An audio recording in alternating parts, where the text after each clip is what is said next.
Bueno, buenas noches o buenos días o buenas tardes, donde quiera que cada uno de ustedes se encuentre. Y les habla Luis Luker. Estamos aquí en una lección más de Hermenéutica 2. Entonces, para iniciar de una vez, en la clase anterior habíamos estado viendo o nos habíamos quedado en el tema de los hebraísmos de los antropomorfismos. Y habíamos visto un ejemplo y era hablar sobre las frases que aparecen en la Biblia, por ejemplo, como los ojos del Señor. Ya eso lo habíamos visto. Ahora vamos a ver otras frases, por ejemplo, cuando la palabra menciona como la mano del Señor. Y vamos a ver también en la Biblia, inmediatamente vamos a ver qué dice Ezequiel 8:1 con respecto a esto que acabamos de mencionar. Entonces dice Ezequiel capítulo 8 versículo 1 dice, en el sexto año, en el mes sexto, a los 5 días del mes, aconteció que estaba yo sentado en mi casa, y los ancianos de Judá estaban sentados delante de mí. Y ojo lo que viene. Y allí se posó sobre mí la mano de Jehová el Señor. Ojo qué interesante. Aquí es, ¿quién fue el que se posó sobre él? Bueno, aquí él está y él responde y dice que fue la mano de Jehová el Señor. Aquí nosotros estamos viendo ahí está otro antropomorfismo que es básicamente es un hebraísmo o un modismo, ¿verdad? Se le puede llamar también, que es sobre el punto. Ahora, ¿qué significa que se posó sobre él la mano del Señor? ¿Qué significa eso?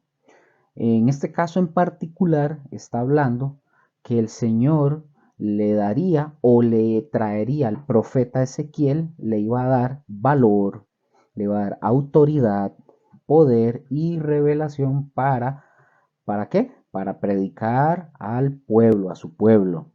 Entonces, observen algo, vean que dice que estaba sentado Ezequiel, pero también, ¿quiénes estaban sentados ahí? Dice la palabra que estaban sentados también los ancianos. Y justamente, y bueno, y era para predicar a su pueblo. ¿Por qué? Por la corrupción que estaban viviendo en ese periodo, en ese momento. Bueno, ahora, esto no significa, y quiero que otra vez esto quede claro, esto no significa que era literalmente una mano de una persona humana que estaba sobre él. No, no es así.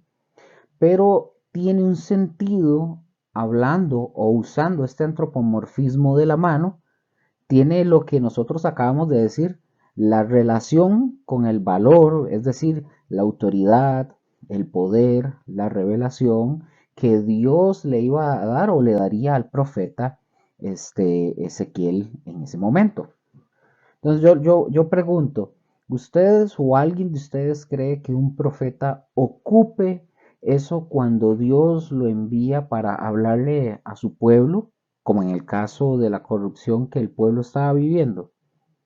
Pues la respuesta es sencilla, por supuesto. Si no, imagínense qué pasaría. Bueno, vamos a ver el Evangelio de Lucas en el capítulo 1, versículo 66.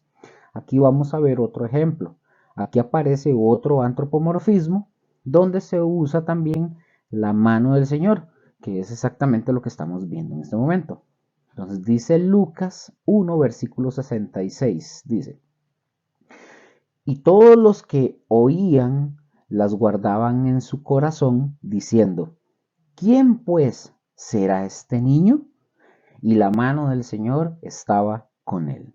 Ok, hablando al niño que había nacido, en este caso que era Juan el Bautista, ¿qué significa o qué es lo que nos está dando a entender que la mano del Señor estaba con él? Recordemos que todas las expresiones, y pongan mucha atención, todas las expresiones, el hecho de que ustedes o cualquier persona pregunte que de dónde sacamos ese, el valor, que la autoridad, que la revelación, es lógico, hay que entender algo que es lógico, que hay un contexto de lo que viene hablando, y en el contexto ustedes y yo vamos a poder encontrar claramente lo que es la traducción de lo que nos viene hablando. Por ejemplo, como en un comentario bíblico o en alguna información donde nosotros encontramos cómo todo esto tiene que ver con la mano del Señor. Pero no es lo mismo, por ejemplo, en este caso, que es diferente de Lucas 1:66, aquí el contexto que nos está hablando de la mano del Señor, de que estaba con él, aquí se refiere del cuidado, la protección y la unción de Dios sobre Juan el Bautista. Eso es lo que aquí, por lo menos por el contexto, aquí es en este caso lo que se interpreta, que estaba sobre la mano, o que estaba la mano del Señor sobre el niño. Y de acuerdo al contexto, esta es la definición de la mano del Señor, hablando aquí de Lucas, ¿verdad? Postdata, de Lucas 1:66 en el contexto. Pero una vez más, nosotros encontramos que es lo que estamos ahorita aprendiendo, que se le llama un antropomorfismo. Porque alguien les podría preguntar a ustedes o preguntarme a mí, bueno, ¿qué? ¿El Señor Dios qué? ¿Tiene manos como los humanos? ¿Tiene ojos como los humanos? Y ustedes o yo tenemos que responder. Es que esto se trata de un hebraísmo, un modismo, ¿verdad? Es un lenguaje figurado que usaban los judíos y que tiene por nombre antropomorfismo. Recordemos que Dios es espíritu. Y si es espíritu, nosotros no podemos pensar en manos, ojos, cabeza, pies, tórax, etcétera, etcétera. Este es un lenguaje que que le pertenece a la cultura judía. Por eso nosotros tenemos que recordar que nosotros tenemos que pensar en lo que estamos hablando, ¿verdad? Vamos a ver otro ejemplo. Ya vimos una primera regla que se llamó, que es fundamental, que es la Biblia se interpreta por la misma Biblia. Y aprendimos ya cómo es ese tema. Pero ahora dijimos, estamos en la otra regla llamada, en esta regla llamada es lo histórico y gramatical de la Biblia. Y en esto que es histórico y gramatical, nosotros estamos en el punto que se llama el análisis lingüístico del texto. Y de este análisis lingüístico hemos visto ya varias cosas que de tal manera que ya nosotros estamos ahorita en los hebraísmos, que es parte del análisis lingüístico del texto cuando nosotros estudiamos la Biblia. Por cierto, ahorita estoy terminando con el tema de los hebraísmos y todo esto, pero el título que nosotros estamos viendo en esta lección, que no lo dije al inicio, es el lenguaje figurado. Es la lección número 5 de Hermenéutica 2, es el lenguaje figurado, para que lo tengan ahí. Ahora, vamos a ir al libro de Hechos, capítulo 11, versículo 21. Hechos 11, 21. Este es otro ejemplo que nos habla de la mano del Señor, y aquí está hablando de los cristianos en la iglesia de Antioquía. Y vamos a ver, dice el texto de Hechos 11, 21. Dice, versículo 21 de Hechos 11. Y la mano del Señor estaba con ellos, y gran número creyó y se convirtió al Señor. Ok, otra vez. Aquí aparece otra vez la mano del Señor. Y la mano del Señor estaba, ¿con quiénes estaba aquí? Bueno, si ustedes lo leen completo van a entender el contexto, pero ¿con quiénes estaba la mano del Señor? Aquí hay que entender esto, porque está hablando directamente que la mano del Señor estaba con la iglesia. Bueno, ¿de qué iglesia se está hablando? Evidentemente, lo mencionamos al inicio, y está hablando de la iglesia de Antioquía. Es de la iglesia de Antioquía de la que se está refiriendo, que la mano del Señor estaba con esta iglesia. ¿Y qué significa que la mano del Señor estaba con ellos. Una vez más, esto es otro antropomorfismo. Vamos a ver, los hombres, los varones de Chipre, de Cirene, creyentes, que anunciaron el Evangelio a los griegos, aquí esta parte de la mano significa la ayuda de Dios, significa el poder de Dios. Recordemos otra vez, es un antropomorfismo. Esta gente, que eran varones de Chipre, de Cirene, creyentes, que anunciaron el Evangelio a los griegos, y la mano de Dios aquí significa, en este contexto, que es la ayuda de Dios, el poder de Dios, la fortaleza de Dios, la unción de Dios que estaba con ellos. ¿Qué quiere decir todo esto? Que lo que estaba pasando en Chipre y en Cirene no era por ellos. Estaba pasando todo y aconteciendo todo porque Dios, o mejor dicho, en otras palabras, esa mano del Señor, podríamos decir, Dios estaba con ellos, pero en esa forma era dándoles ayuda, dándoles poder, dándoles fortaleza, unción, etcétera, etcétera, etcétera. A eso se refiere. Ahí mismo, para que no se vayan, vamos a ir a Hechos. Hechos, nada más que nos vamos a ir un poquito, déjenme ya les digo, nos vamos a ir un poquito adelante. Estábamos en el capítulo 11, vamos a pasar al capítulo 13. Capítulo 13 de Hechos, pero versículo 11. Y veamos a ver qué dice. Hechos 13, 11 dice: ahora pues, he aquí la mano del Señor está contra ti, y serás ciego, y no verás el sol por algún tiempo. E inmediatamente cayeron sobre él oscuridad y tinieblas, y andando alrededor buscaba quien le condujese de la mano. Ok, lo que aquí, en este caso en particular, lo que aquí representa, pongan atención, la mano del Señor, que vuelve otra vez ahora a ser diferente. Ya aquí la mano del Señor no tiene que ver con que le daba poder, autoridad y todo eso, no. Aquí la mano del Señor era que estaba en contra del mago Elimas, que estaba tratando de oponerse contra la predicación del Evangelio de Pablo. Y aquí la mano del Señor, no, lo que nos habla, por el contexto, lo que nos habla es de juicio, es de castigo o es de pago de Dios por los actos de este hombre, que es lo que significa en este caso la mano del Señor. Y si ustedes se fijan, ustedes van a ver cómo, como lo acabo de decir, cómo todo depende del contexto. Y todo depende del contexto. No se puede interpretar lo mismo la mano del Señor como en Ezequiel, como en este caso de Hechos. Porque son dos cosas diferentes.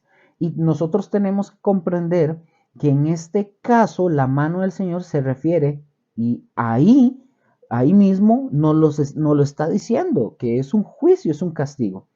Y si ustedes se van a otras versiones, digamos, de la Biblia, por así decirlo, más parafraseadas, como por ejemplo Palabra de Dios, Biblia de lenguaje sencillo, ya este tipo de versiones ya lo explican y hablan sobre lo que nosotros estamos diciendo, que en lugar de la mano del Señor, ¿qué hacen estas versiones? Hablan de cómo Dios castigó y le dio un pago al mago Elimas por su oposición al Evangelio. Entonces, para que no digan de dónde se inventó eso, no, yo no me estoy inventando nada, esto ya todo está inventado, por así decirlo. Ahora, vamos a ir a otro antropomorfismo.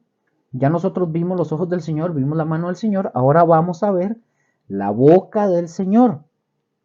Y escuchen, hay muchos más textos.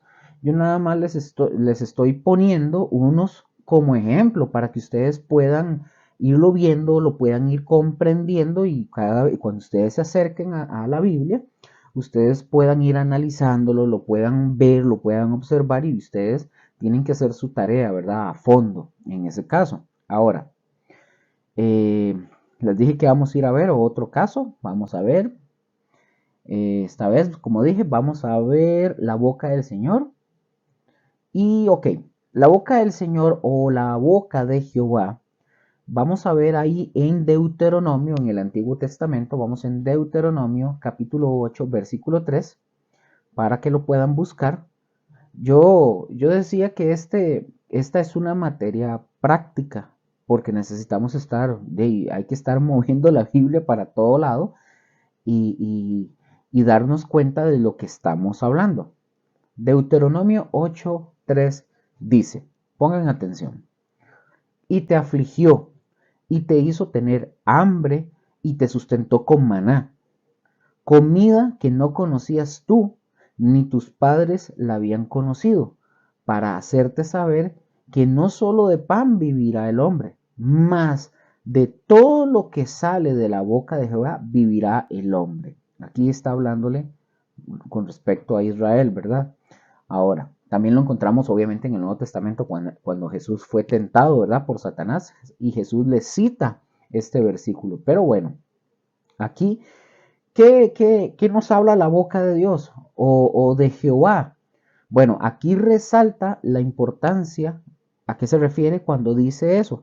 Que resalta la importancia de la palabra de Dios. En este caso, la importancia de la palabra de Dios para nuestra vida espiritual. Es decir, no solo de pan vive el hombre, es decir, en la parte física nosotros tenemos la necesidad sí de comer pan, de comer arroz, frijoles, pollo, etcétera. ¿Para qué? Y para poder vivir, porque si no comemos nos morimos. Pero en lo espiritual nosotros también necesitamos de la palabra de Dios para subsistir. A eso es que se refiere cuando dice que más de todo lo que sale de la boca de Dios vivirá el hombre. Aquí está haciendo mención, es una mención a la palabra de Dios. Vamos a ver Proverbios capítulo 2 versículo 6 para ver qué nos dice. Proverbios 2 versículo 6. Proverbios 2 versículo 6. Vamos a ver, dice, porque Jehová da la sabiduría. Y ojo lo que viene. Y de su boca viene el conocimiento y la inteligencia. Interesante. Cuando el texto habla de la boca, pregunto, ¿a qué se estará refiriendo? ¿A qué se referirá? Otra vez, a la palabra de Dios. Es claro que está diciendo que el conocimiento y la inteligencia viene a través de la palabra de Dios, donde nosotros debemos de buscarla para alcanzar la sabiduría. Vamos a ver, si este conocimiento y esta inteligencia que viene de su palabra para alcanzar sabiduría, yo pregunto, ¿qué clase de sabiduría es la que nosotros alcanzaríamos? ¿Sería la sabiduría humana? No, pues la verdad es que no. La sabiduría que nosotros alcanzaríamos con tener esto que dice y que sale de la boca de Dios es la sabiduría celestial, la que desciende justamente de lo alto, la que, por ejemplo, como nos dice Santiago, que hay sabiduría humana y esta es, como lo dice Santiago, esta sabiduría humana es animal, terrenal y diabólica. Y la que viene de lo alto, y Santiago empieza a dar una lista de cómo es, que dice que es pura, es pacífica, etcétera, etcétera. En Santiago 3:13, en adelante, ahí lo dice, por aquello, ¿verdad? Para que lo puedan ir a ver, no lo vamos a ver aquí, pero en Santiago 3:13, ahí lo dice. Vamos a ver otro ejemplo en Isaías 1, Isaías capítulo 1, en el versículo 20, y veamos lo que dice, porque aquí tiene otro significado, y recuerden que es de acuerdo al contexto. Vamos a ver qué dice Isaías, el profeta Isaías. Ok, capítulo 1, versículo 20. Dice, si no quisiereis y fuereis rebeldes, seréis consumidos a espada, porque la boca de Jehová lo ha dicho. Ojo con esto y pongan aquí atención. ¿Qué significa aquí o que se usa otra vez este antropomorfismo de la boca del Señor? ¿Qué significa ahí en ese texto? Los dejo un ratito pensando nada más. ¿Qué significaría? Ahí, para que ustedes lo analicen. Ok, aquí les respondo. Aquí nos está hablando de la boca de Dios como algo que Dios ya ha determinado. Que si no se hace o si no se obedece, entonces va a haber un juicio, va a haber castigo por esa rebeldía. Una vez más, cuando dice, porque la boca de Jehová lo ha dicho, eso es algo que así va a ser y punto. Así va a acontecer. No hay cambio, porque Dios así lo ha determinado y habrá juicio y habrá castigo cuando hay rebeldía. Espero que hasta aquí vayamos bien. Vamos al último antropomorfismo que vamos a ver, en este caso, para continuar, ¿verdad? Que es el brazo de Jehová. El brazo de Jehová.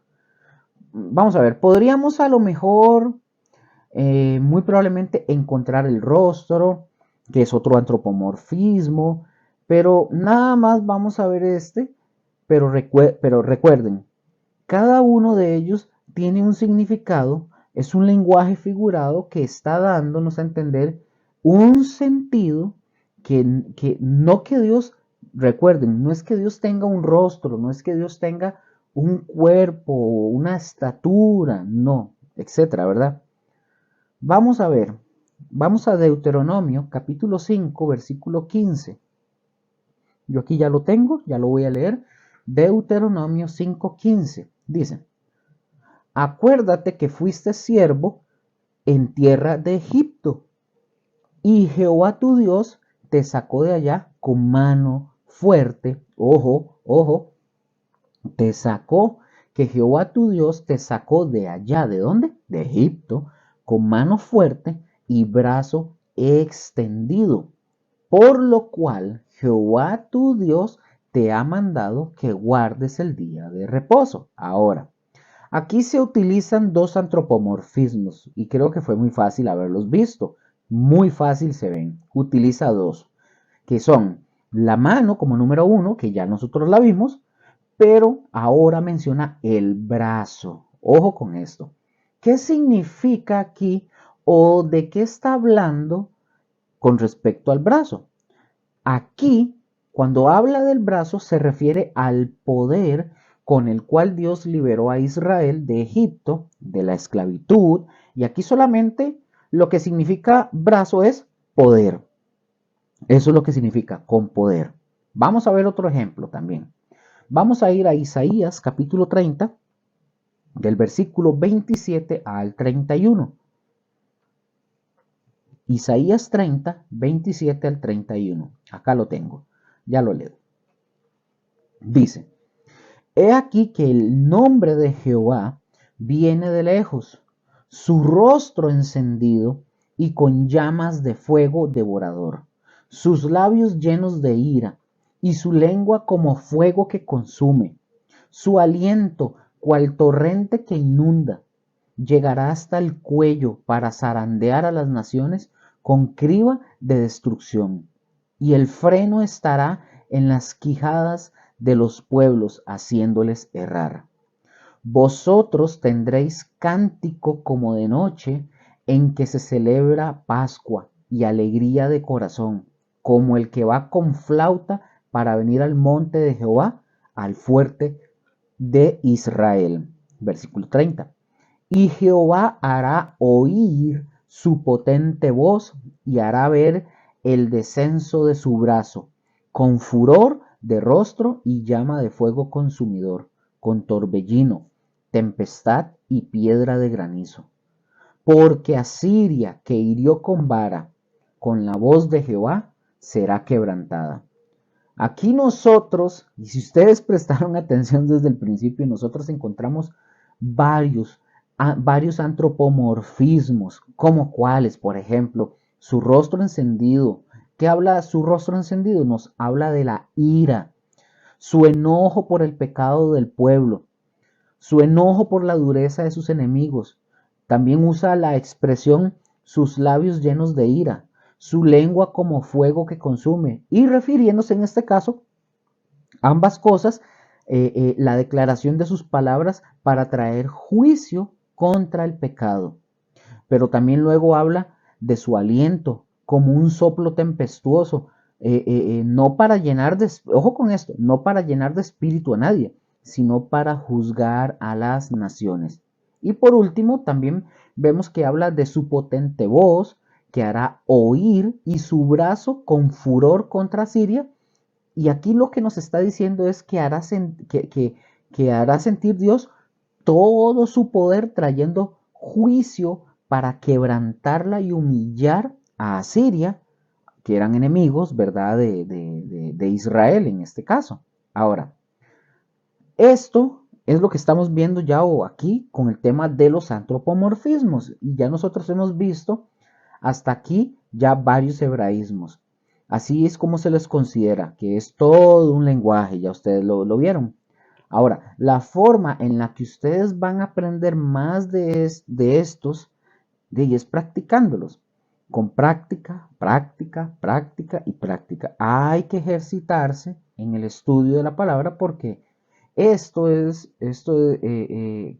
lo que hemos aprendido y encontrarlo y de acuerdo al contexto de lo que se esté hablando. Ustedes van a encontrar la respuesta si lo hacen así. Ahora, pueden utilizar comentarios, varios, ¿verdad? Varios. Pueden utilizar varias versiones diferentes que a ustedes les van a ayudar para que comprendan más con respecto al hebraísmo que ustedes estén encontrando, ¿verdad? Cuando lo estén viendo.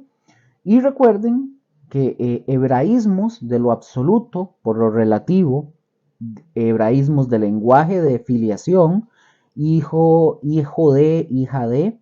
Luego también vimos lenguaje de tiempo, recuerden que es 40 días, 40 noches, 3 días, 3 noches. Otro más que vimos, las palabras que se usan con un sentido diferente. Y por último, que vimos los antropomorfismos. Entonces, yo espero que hayan quedado claros ahí, que haya sido entendible. Y vamos a seguir, como les dije, en lo que estábamos. Entonces, recuerden, nosotros seguimos en el análisis lingüístico del texto y recuerden que en esto estábamos todavía. Vamos al octavo punto del análisis lingüístico del texto. Y recordemos que de este punto vienen, por así decirlo, vienen subpuntos que nosotros no podemos pensar que, por ejemplo, los subpuntos de los hebraísmos sean un punto. No, son de los hebraísmos. Ahí, en este caso, vamos a entrar en un nuevo punto. Y a este se le llama, como dije al principio, a este punto nuevo que vamos a ver se le llama el lenguaje figurado. Si ustedes recuerdan, nosotros los estábamos anotando como el A7, tal. Ahora este es el A8, el lenguaje figurado. Otra vez, el lenguaje figurado. Para que lo anoten. Este es otro punto que se llama lenguaje figurado. Mientras lo pueden anotar y van haciendo, voy a ir hablando. Ok, recuerden, la Biblia contiene, pero tiene una gran cantidad enorme de lenguaje figurado. También al lenguaje figurado se le puede llamar, y a lo mejor ustedes en lugar de oír lenguaje figurado, muy probablemente ustedes puedan escuchar que se hablen de figuras retóricas, que es lo que más comúnmente escuchamos. El lenguaje figurado puede ser figuras retóricas, es exactamente lo mismo, para que lo tengan ahí. El lenguaje figurado o las figuras retóricas, cualquiera de las dos, son expresiones que nosotros vamos a encontrar en la Biblia que buscan, que hacen estas expresiones, buscan conseguir un efecto en los oyentes. Por ejemplo, la retórica. ¿Qué es la retórica? Porque ya nosotros decimos, o nosotros en algunas ocasiones mencionamos figuras retóricas. ¿Qué es la retórica? Esto es para poder tenerlo, para saber todos qué es la retórica. La retórica es el arte de darle al lenguaje figurado eficacia para persuadir, ilustrar, deleitar y conmover. Por ejemplo, como nosotros, cuando se da un sermón, yo no sé si ustedes han visto que algunas veces se usa algún tipo de ilustración o de ejemplo. ¿Y para qué se usa la ilustración? Para dejar en claro un punto que se está enseñando o que nosotros estemos enseñando. Por ejemplo, los escritores usan mucho el lenguaje figurado para resaltar y dejar en claro lo que ellos están diciendo. Ahora, eh, se deben de tomar en cuenta las figuras retóricas o el lenguaje figurado porque la Biblia está requete repleta de este tipo de figuras. La mayoría de las figuras retóricas o el lenguaje figurado que nosotros encontramos en la escritura, la mayoría están tomadas, ojo con esto, están tomadas desde el entorno del autor. Desde el entorno están tomadas desde el entorno o el enfoque del autor. ¿Qué hacía esto? Bueno, esto enriquecía y lo que hacía era que, vamos a ver cómo le digo, enriquecía y le daba fuerza o vigorizaba el lenguaje. Como lo dijimos, este es el A8, es el lenguaje figurado. Nosotros vamos a empezar con la primera figura retórica o el primero del lenguaje figurado. Y van a ponerle como vamos a ver, como una listita, como un abecedario para que ustedes luego ahí, algunos se van a ir derivando. Por ejemplo, A minúscula, porque ya nosotros ya tenemos la A mayúscula que es A8, la A7, ya todo eso lo hemos visto. Vamos a hacer, vamos a hacer esto. Las figuras que vamos a ver, ustedes le van a poner de título figuras de comparación. Ese es el lenguaje que nosotros vamos a ver de primero. Otra vez, el título que ustedes van a poner es figuras de comparación. Ok, vamos a empezar con la primera. Título, figuras de comparación. Y le van a poner ahí como la referencia, como como decirle el, el punto. Van a poner el punto A, figura de comparación. El símil. Vean, si a ustedes en la escuela o en el colegio les costó el español, a mí me costó mucho. Aquí van a tener que aprender bastante porque mucho de esto se va a ver. Entonces, figura de comparación, la A, la número 1, el punto, como ustedes le quieran poner. Primer figura de comparación, el símil. El símil es una figura de comparación que consiste en comparar una cosa con otra para ilustrar y dar una mejor idea de lo que se dice. Ahora, escriban ahí este dato porque es importante. El símil siempre va acompañado de la conjunción. Dos puntos. El símil siempre va acompañado de la conjunción. Dos puntos y ya les digo cuáles son. Ok, ahí le pueden poner el primero. El símil siempre va acompañado de la conjunción como, semejante, parecido, cual. Creo que se me está yendo uno más, pero el símil va acompañado de la conjunción como, semejante, parecido, cual. Vamos a ver ejemplos, ya que es la mejor forma de poder entender esto. Vamos a Primera de Pedro, capítulo 1, versículo 24. Y vamos a ver primer símil. Y recuerden que se ocupa ser bien observadores como los detectives. Y yo lo voy a leer. Y por favor, ustedes en sus Biblias, por favor, lo busquen para que lo identifiquen.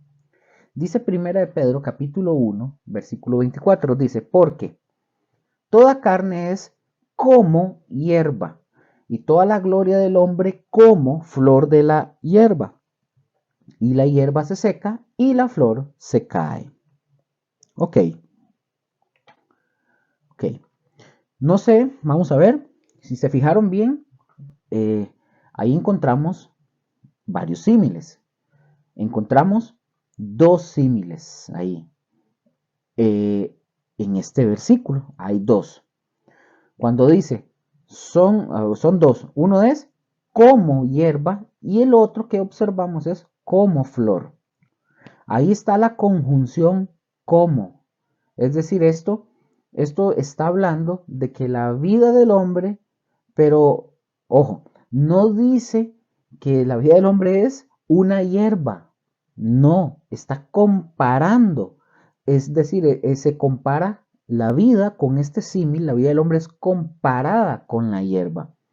En este caso, la comparación nos está hablando de que otra vez, de que la existencia de la vida del hombre es como la hierba, que por ejemplo, que ahorita puede estar verde, fresquita, pero después, ¿qué es lo que le pasa a la hierba o al zacate? Se seca, se desaparece, se puede quemar, etcétera. Pueden pasar muchas cosas. Y luego el otro compara la vida del hombre también con la flor, que la existencia del hombre. La compara con la flor que ahorita también ustedes ven una flor ahorita está bien bonita, abierta, robusta, la vemos muy bonita, pero después, ¿qué es lo que le pasa a la flor? Al pasar tal vez de los días, se marchita, se le caen las hojas, se empieza como a podrir, ya empieza a oler feo, además ya ni huele.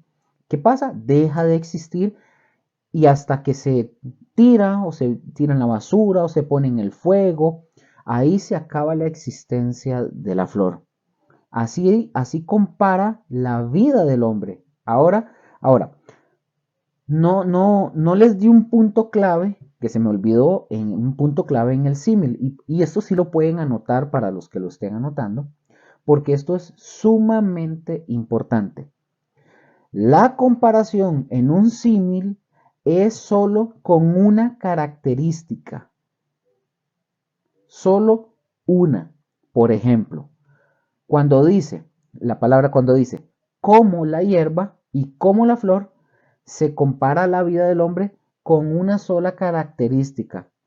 ¿Cuál es esa? O sea, lo pasajero. Nada más. No le pueden meter otra cosa adicional. Es solamente lo pasajero, lo que se acaba.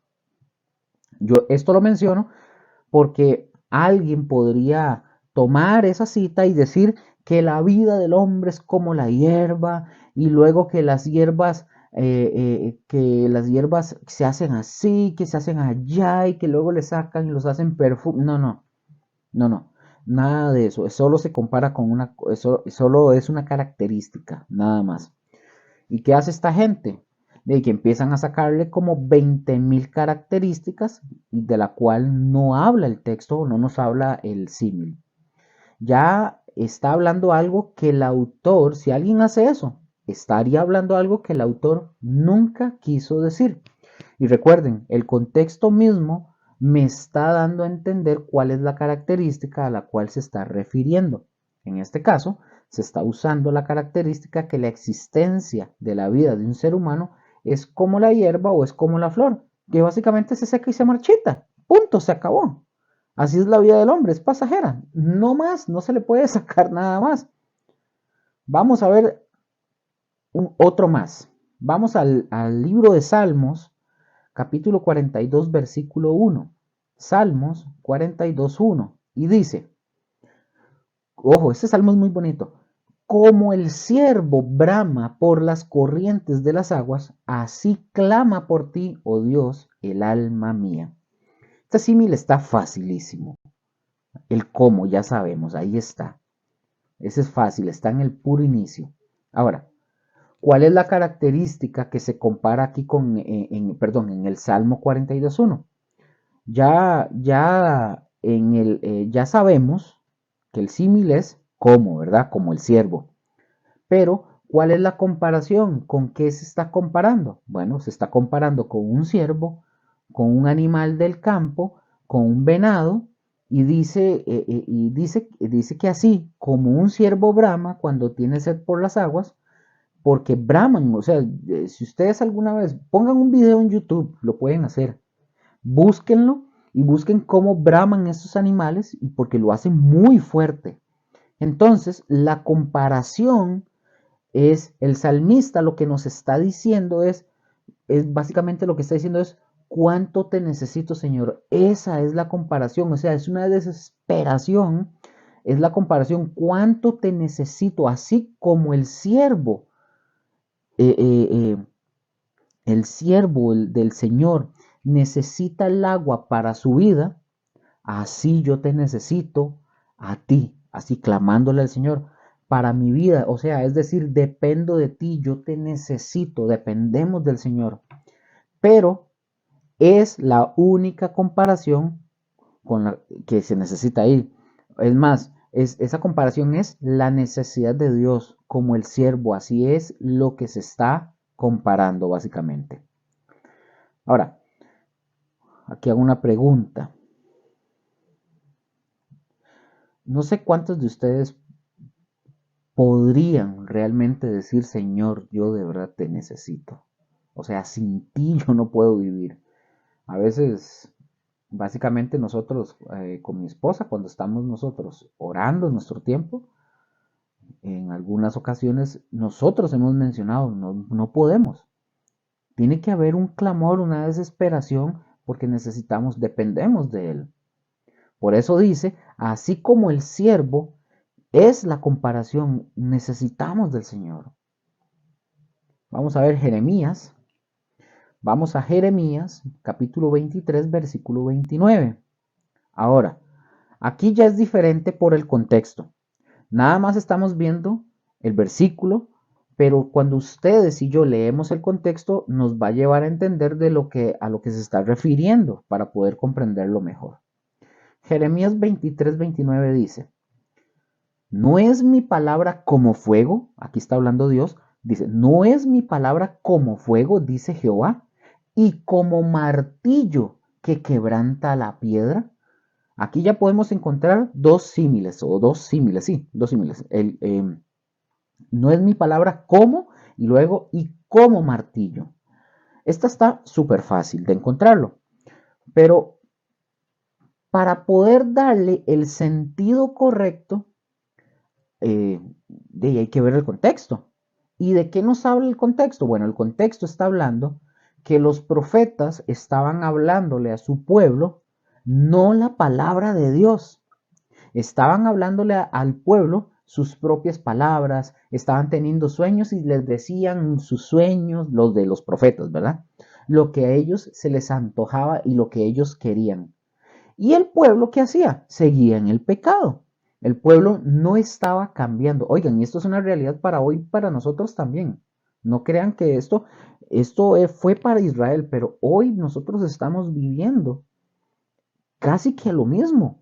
O sea, hoy hay pastores, líderes, profetas, apóstoles y todo ese chorro de gente que sale diciendo sueños y diciendo cosas, y la gente en la iglesia sigue en el pecado. No cambian o no cambiamos para meternos a todos en un solo saco, no cambiamos. Y la razón de eso, como decía, la razón de eso es, por eso es que les dice el versículo, es como decir, vamos a ver, es como decir, ¿no es mi palabra como fuego, dice Jehová, y como martillo que quebranta la piedra? En palabras más sencillas, está haciendo la comparación. Por ejemplo, ¿qué es lo que hace el fuego? Y recordemos, es una sola característica, solo una. El fuego, ¿qué hace el fuego? Consume, quema, hace ceniza todo. Entonces, ¿qué debería de consumir si estuvieran hablando en la palabra de Dios al pueblo o a los mismos profetas? ¿Qué debería de consumir o quemar? El pecado, la corrupción. Eso debería estar haciendo la palabra de Dios en la vida en el contexto de Jeremías en ese momento, pero para nosotros también. Luego dice como martillo. Pregunto, ¿qué hace el martillo? O sea, es lógico, el martillo, algunos dirán, pega clavos, sí, obvio, pero el martillo rompe, el martillo rompe. Entonces, ¿qué estaría diciendo aquí la palabra? Si ustedes estuvieran hablando mi palabra, sus vidas y la del pueblo, su corazón estaría quebrantado y humillado. Eso es lo que nos estaría diciendo la palabra. Ese es el sentido, porque esa es la comparación con fuego que consume, con martillo que quebranta, o sea, que rompe, que despedaza. Vamos a ver otro más, vamos a Mateo. Mateo capítulo 23, Mateo capítulo 23, versículo 37. ¿Para qué? Para que esto nos quede súper claro, para que lo podamos entender. Repito, como lo dije al inicio, o sea, no son estos únicos versículos, hay chorrocientos de versículos y de cosas que muy probablemente pasemos toda la vida y no lo vayamos a poder comprender todo, pero por lo menos poder defendernos, poder entender, tener claro y no caer en errores. Mateo 23:37 dice, Jerusalén, Jerusalén, que matas a los profetas y apedreas a los que te son enviados. ¿Cuántas veces quise juntar a tus hijos como la gallina junta sus polluelos debajo de las alas? Y no quisiste. Aquí eh, la comparación es solo una. Y dice, como la gallina junta sus polluelos debajo de sus alas. Aquí está hablando en la comparación es que el amor de Dios, ¿qué es lo que el amor de Dios quería hacer? El amor de Dios quiso abrigar a su pueblo, dándoles protección y cuidado por el Hijo de Dios, es decir, por Jesús.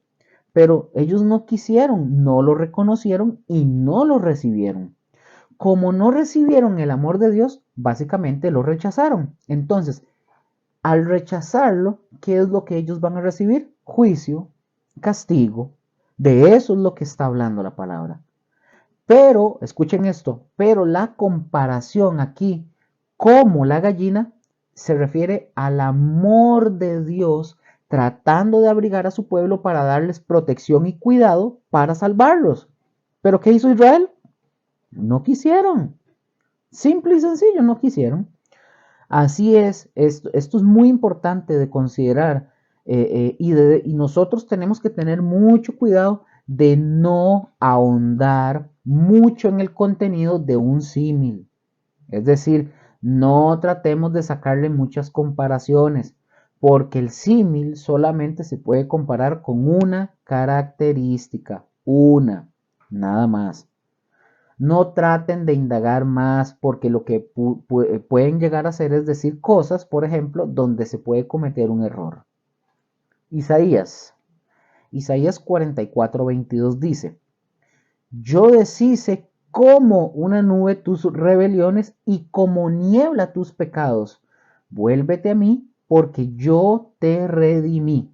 Ahora, recuerden que leemos nada más el texto para ver el símil, pero en medio de ese versículo hay todo un contexto. No lo podemos obviar. Ahora, si en este texto al leerlo de la nube y de la niebla, nosotros empezamos, vamos a ver, voy a hablar algo ahí, empezáramos a pensar en las características físicas, por ejemplo, de la nube o de la niebla, y nosotros vemos en ellas las causas, un ejemplo, del sol, el viento, la presión atmosférica. Si nosotros hacemos eso, ¿qué vamos a estar haciendo?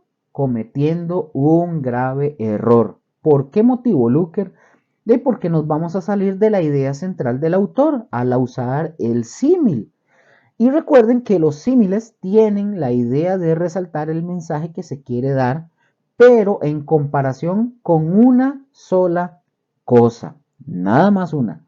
Nosotros no podemos meternos en más rollos con la nube y con la niebla. Lo único que nosotros tenemos que entender es que si Dios está hablando que Él nos redimió, Él nos perdonó. Entonces es muy fácil, así cuando dice, así como la nube, porque es lo primero que Él usa, vamos a ver, es que se deshicieron tus rebeliones. Ahora, ¿qué pasa con una nube cuando hay viento.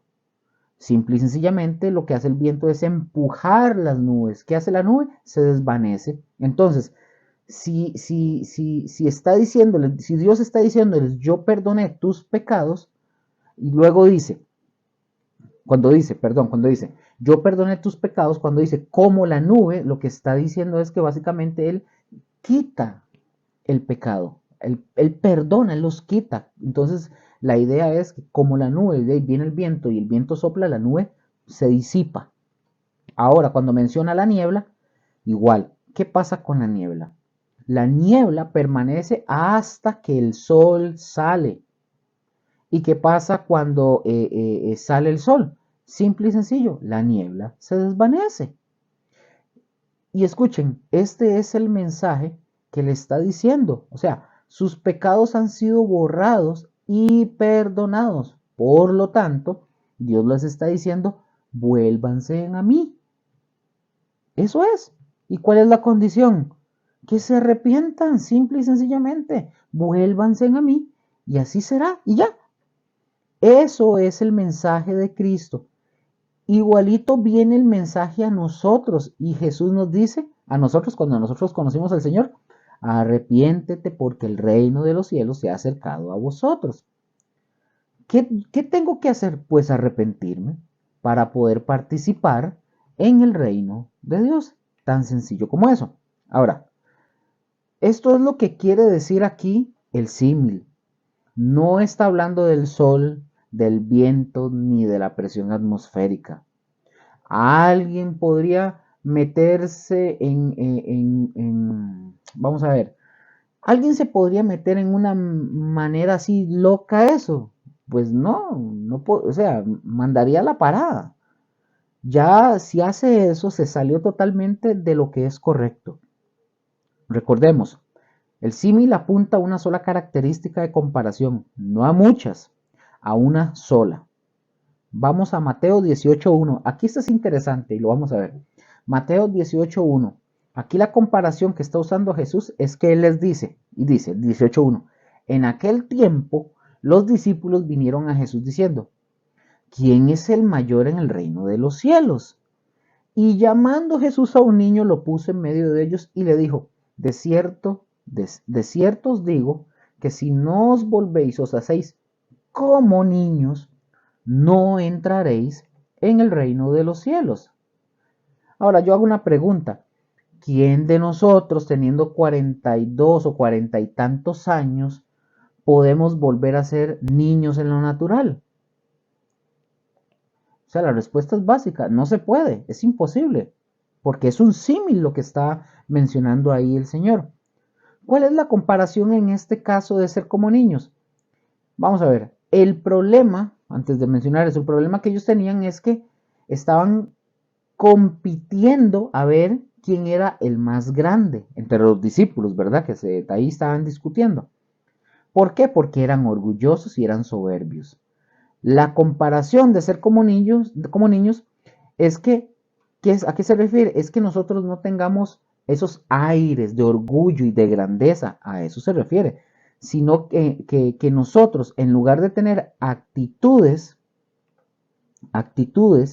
de grandeza o de competencia, que seamos nosotros humildes y sencillos en la inocencia, como es un niño. Esa es la comparación. Mis hermanos, les agradezco. Hasta aquí terminamos esta lección. En la siguiente continuamos, ¿verdad? Para poder seguir hablando con respecto a las figuras, las retóricas, ¿verdad? Para poder aprender más. En este caso vimos ahorita lo que es el símil. Entonces, continuamos en la próxima. De verdad les bendigo y que el Señor nos dé sabiduría y nos ayude a seguir adelante y a poder vencer la tentación. Los bendecimos, hermanos. Buenas noches, buenos días o buenas tardes.